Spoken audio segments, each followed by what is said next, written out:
let's hear some spirit! It's outdated and it's pervy. Flirty girls all young and curvy shake their butts in front of sports in tiny little shorty shorts. Remind the old men of the days when it was them who got to play. Glory days of years gone by. Watch my skirt climb up my thigh. Yay! Woo! Go horror! Yay! And that's enough of that. Seriously, how the hell is cheerleading still a thing? Welcome to the pep rally, boys and girls. I've got a delightfully deviant distraction for you today. 1988's Cheerleader Camp, a slasher flick that takes itself about as seriously as the casting director looked for actual teenagers. I think the youngest cheerleader was 24 at the time of filming on this one.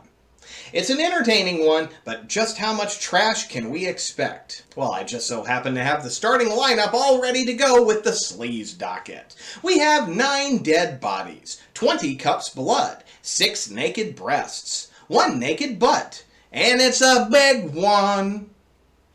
Tom Peepery, extensive red herrings, 1 stuffed pair of briefs, pom-pom slashing, wrist slashing, garden shears to the skull, meat cleaver to the spine, bear trap to the face, 1 implied phone strangulation, 1 van smushing, 1 disembowelment, and 1 buck flower. Our movie starts out with Allison changing into her cheerleading outfit while the loudspeaker repeats. She searches several lockers but seems to get more and more panicked as she can't find what she's looking for. Suddenly, Freddy Krueger pops up and... Oh, wait. Wrong franchise. But it definitely is putting out some Elm Street vibes here. With her perky pom-pom, she runs out to the field, and the stands are empty except for her dismissive parents. I need love, please.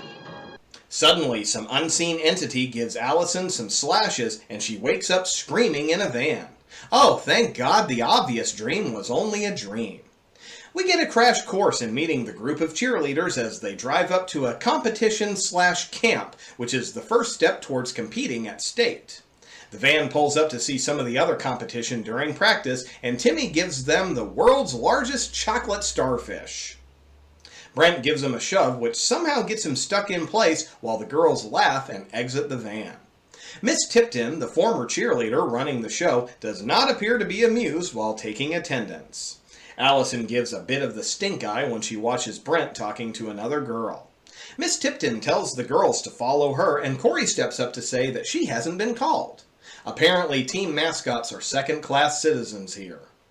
Allison, Pamela, and Teresa are looking over the competition and point out the girl Brent is talking to is the one to beat, both for the competition and for Allison to keep her boyfriend. Suddenly, Buck Flower shows up to be Buck Flower. I honest to God have never seen a movie that wasn't improved by good old Buck. In this movie he goes by Pop, the camp handyman. He offers to take Allison's bags as she's looking a bit peaked. Pamela, Teresa, and Bonnie are getting set up in their cabin, and we find out Pamela is definitely the super competitive one of the group. She insists she's going to win the cheerleader queen title. The others ask about Allison, and Pamela says she won't last thanks to her bad dreams and overly horny boyfriend. Meanwhile, Allison is digging through her bags to find some prescription pills and pops one just as Corey walks in to unpack her mascot costume. Corey strikes up a conversation, and Allison lets slip that growing up wasn't exactly fun, but doesn't expand on it. She then changes the subject to going with the others for a swim. The boys are getting set up at their cabin, and Brent is all pissy that the girl he was talking to earlier shot him down. Timmy grabs his camera and suggests doing some research on the girls, but someone's already beat them to that job as we find Sheriff Poucher spying on the bikini girls with his binoculars. All the girls are angrily glaring at topless Susie from one of the other schools when a sneeze explodes from a nearby bush. Out steps Timmy looking like he just finished filming a John Waters movie. The girls aren't fooled for a second and strip him down to his intimates before he escapes into the water. Pop sneaks up on the sheriff and calls him out for peeping, but when he looks back, Pop has disappeared like friggin' Batman! Back at the camp, Allison is trying to catch some Z's, but can't get her wandering boyfriend out of her head. We also get a nice look at Susie's pom-poms that we didn't get to see at the swimming hole. Allison steps up to go for a walk and heads over to another cabin where she finds Susie with both of her wrists slashed. Is this a dream? Well, I think we were supposed to believe so, but Pop shows up and discovers the body himself. Suddenly, the cabin is full of gawkers, including the camp employees. Miss Tipton escorts the girls out the door and tells Pop to take care of the body. That night, there's a gathering, and Miss Tipton tries to comfort the others about the apparent suicide, but it comes off kind of tone deaf. She suggests that Susie crumpled under the stress of competition and to not let your personal demons get the better of you. Pamela is telling Bonnie and Teresa that she doesn't believe it was a suicide and asks the others if anyone else could have done it. Bonnie says the cook gives her the creeps. That night, Allison tells Corey she can relate to Susie's feelings. Not necessarily that she'd attempt suicide, but that she does realize she's got a dark side. Corey doesn't believe her because she's pretty, popular, talented, and has a great boyfriend, and that she shouldn't doubt herself the way she does. Allison washes her face off, but her mirror image is covered in blood. Next up is one of the more genuinely funny moments of the movie that I'm just going to call Mascot Lunch Break. Enjoy!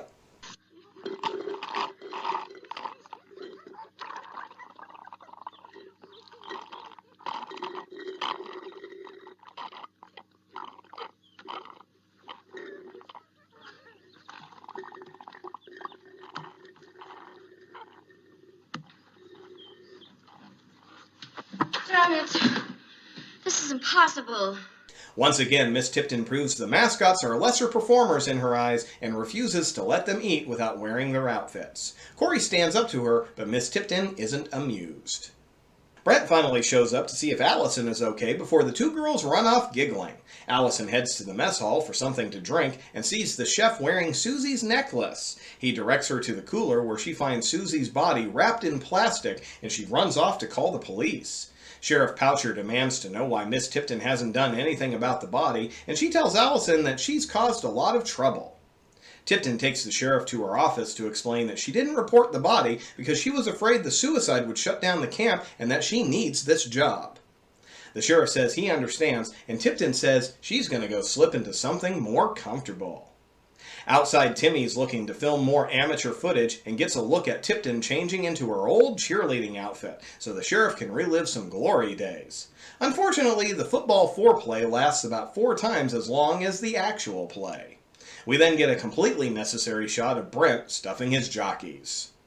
Later, Brent is helping Pamela with a lift and tells him to watch his eyes. He tells her he's not looking up, and then she asks why he isn't.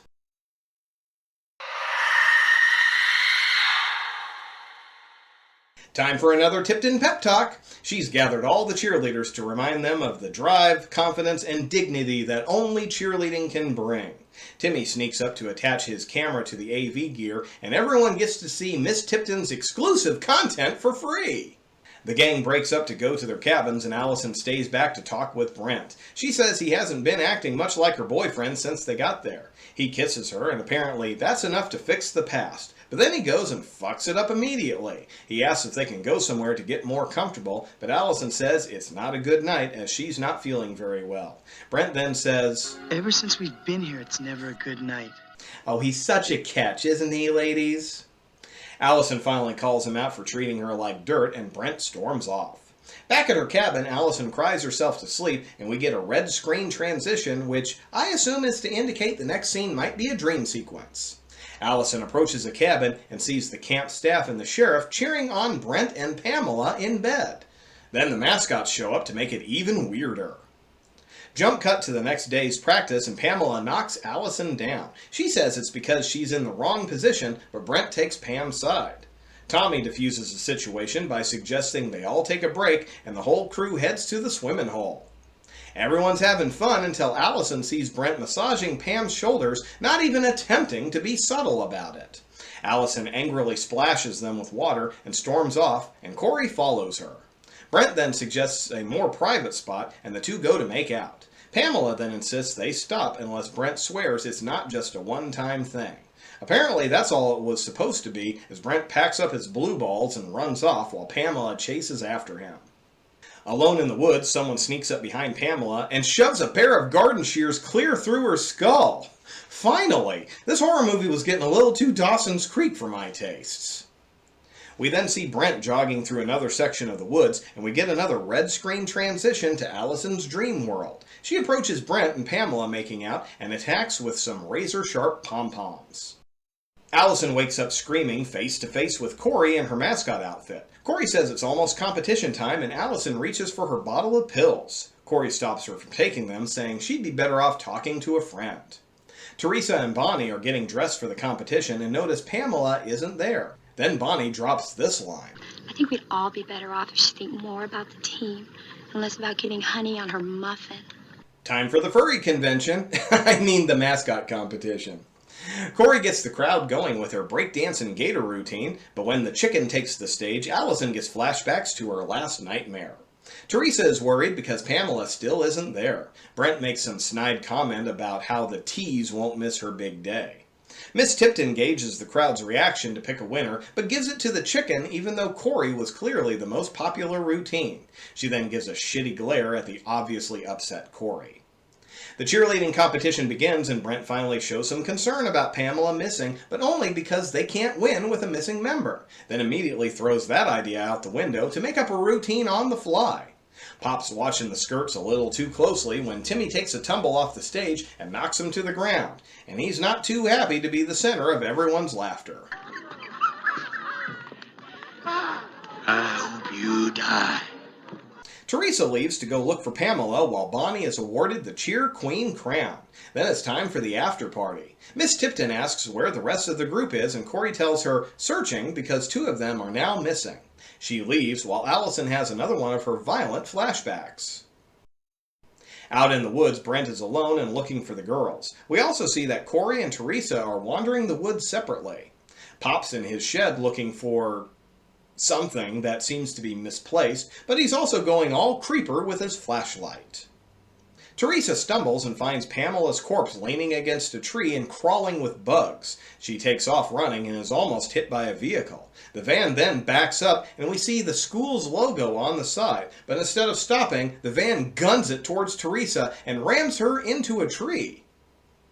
Back at the party, everyone's boozing it up. Timmy hooks up with a cheerleader from another school and leaves with her over his shoulder. Allison runs into Brent out in the woods and tells him they need to call the sheriff. Corey joins up with them just as Pop finds them all and suggests they get back to the party. Once they get away, Brent says he gets a bad feeling about Pop and that Teresa is probably back at the dance by now. Allison insists on calling the police, but Brent says if she does, he'll be a prime suspect. For some reason. Miss Tipton, now drunk as a skunk, heads out to the woods to find those missing kids. Suddenly, something strikes her from behind and she collapses. Cut to Sheriff Potcher, who's also getting drunk. He gets a call on the radio to say there's a report of missing people and he heads towards the camp. Timmy comes back to the party with a blood-covered hand. We immediately jump to Teresa's corpse and he says he found her while looking for a makeout spot with the other girl. Allison is in a dark cabin somewhere when Miss Tipton stumbles through the door. That's when we finally see that someone buried a giant butcher's cleaver in her spine. As she falls against Allison, the blade comes loose and ends up in her hand. She goes to take off and runs right into Corey, who tells her to drop the knife. Allison then asks if it's real, and Corey confirms it is. Brent stops the music and announces to the rest of the party that another girl has been murdered and that everyone should get out safely and not panic, which means everyone panics and takes off not safely. Including the cook, who takes a whole stack of cookware. Severance pay? Brent, Timmy, and Bonnie head to the van and ask where Allison and Corey are. Brent takes off to go look, and Pop makes another appearance. Allison and Corey are back at their cabin. Corey scrubbing the blood from Allison's uniform when she hears Brent calling for them. He rounds the corner and trips over Miss Tipton's corpse, exiting the building right as the 2 girls pass by. They all pile up into the van, but it won't start. Brent yells that he thought Timmy fixed it, when we haven't established at all that this van was in need of service. Apparently that scene was cut for time. They check the engine and find sabotage. Brent suggests they walk for help, but apparently they're 40 miles away from town. Just then, Pop stumbles across Pamela's body, then runs to his shack to get his shotgun. All right, your girl's dead. Go on back now. Boom! The group scatters and Timmy sets up his camera to record his final thoughts and take a piss. Allison, Brent, Bonnie, and Corey all make it back to the van. Corey's out of breath and says someone tried to grab her out in the woods. Brent runs off to find Timmy, and Corey says he's not handling this very well. Bonnie suggests Pop is the murderer, but Allison says he had the opportunity to shoot them, but he didn't. Brent returns with the camera, and they check to see if he recorded any clues, but all they got is a close-up of Timmy's disemboweling. And it's time for the MacGyver portion of the show, as our last survivor set up a booby trap to get Pop. Unfortunately, that's the moment the sheriff arrives and gets his skull crushed in a bear trap. Nice job, Brent. He then picks up an axe and takes off to find Pop, which he does, but completely misses him. Pop lines up his shot, but Corey drops him with the sheriff's gun. Looking over the sheriff's body, Allison has another psychotic flashback before Brent wraps her up in his arms. Oh, sure, he's been a jerk this whole time and is directly responsible for killing the only law enforcement for miles, but let's put all that aside because we need a crying shoulder. Back inside a cabin, we get a roaring fire and Brent's pouring champagne for the girls. Allison wants to get out of there and Brent tells Bonnie to go make another call for help. He tells Corey to go with her and slaps her on the ass as she passes by. Now that he's alone, he starts putting the moves on Allison, who turns him down once again. Corey runs back inside to tell Brent that she can't find Bonnie. Once Brent runs off, Corey tells Allison that she's certain he was the one trying to attack her in the woods. Allison refuses to believe her, but Corey says they have to stop him before he kills again. She hands Allison the sheriff's gun, and the two run outside. They find Brent standing over Bonnie, who appears to have been strangled by the payphone cord. The two step around the corner, Corey screams at him, and Allison blows him away. Skip ahead, and finally the camp is swarming with police and ambulances. The police say Allison surrendered her weapon, but is still agitated. They wonder what could make someone do such a thing, and Corey says, "Wanting to be number one?" One of the investigators says with Corey's testimony, Allison will be going away for a while. The medics load Allison onto a stretcher and carry her away while the investigator demands to know why she did it. And the movie ends with her insisting Corey murdered everyone. Who do we love? Corey! Who do you love? Corey! Corey! The end. Jesus, I honestly think I've seen less red herring on commercial fishing boats. All in all, a really fun movie with decent gore and a nice bit of skin among a pretty solid cast. Other than Brent, most of the cast was downright likable. Betsy Russell played our final girl Allison, who only survived to take the fall, but she's still acting to this day. Most younger horror fans might know her best as Jigsaw's wife in the Saw franchise, starring in number 3, 4, 5, 6, and the final chapter. Leif Garrett was the jerk boyfriend Brad and got started acting at the age of 8. TV, records, movies, he's done it all, and he has a lot to say about his career. But I'll leave it up to his own autobiography if you want to read that. Lucinda Dickey played our psycho cheerleader wannabe Corey, who was really great, but didn't have much of a career. She was in Break-In, and Break-In 2 Electric Boogaloo, Ninja 3, and a Perry Mason TV movie, and that's basically it. Laurie Griffin was our slow but lovable Bonnie, who honestly deserved better than to be strangled by a phone cord off screen.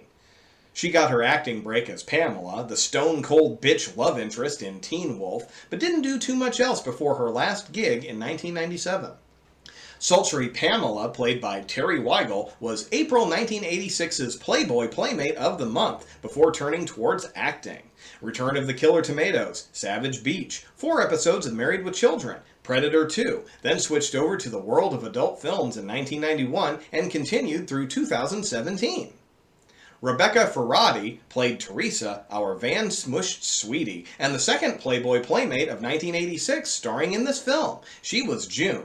She was in Three Amigos, Beverly Hills Cop 2, Gore, and Gore 2, as well as Ace Ventura Pet Detective. But you might also have seen her in promotional materials for Budweiser, Miller Lite, Coors, Michelob, Harley-Davidson, Snap-on Tools, and Coppertone, or even in music videos for David Lee Roth, Motley Crue, Aerosmith, and Cheap Trick. That girl worked. But this movie also has representation from other skin mags, as Susie, the first murder victim, was played by July 1986's Penthouse Pet of the Month, Krista Flanzer. But Cheerleader Camp is about the only acting gig she had, unless you count 10 episodes of the Playboy Channel's Electric Blue.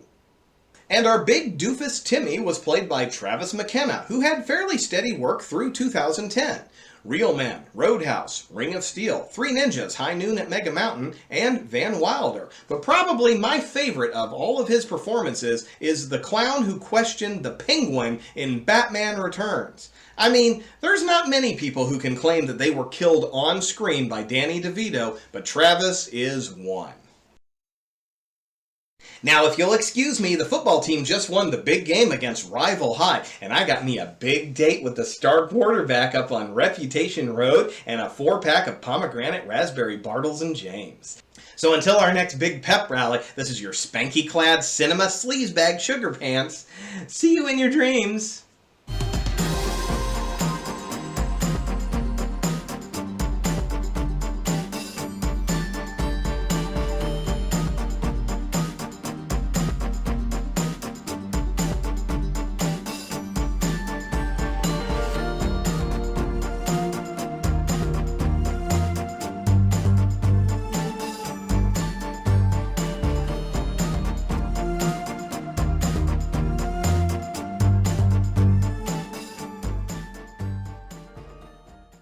Ronnie, look at that one with the jugs. There's one in the orange skirt. Make your pee-pee harder than a 10-pound bag of nickel jawbreakers, won't it? One of these days, that bitch gonna push me too far.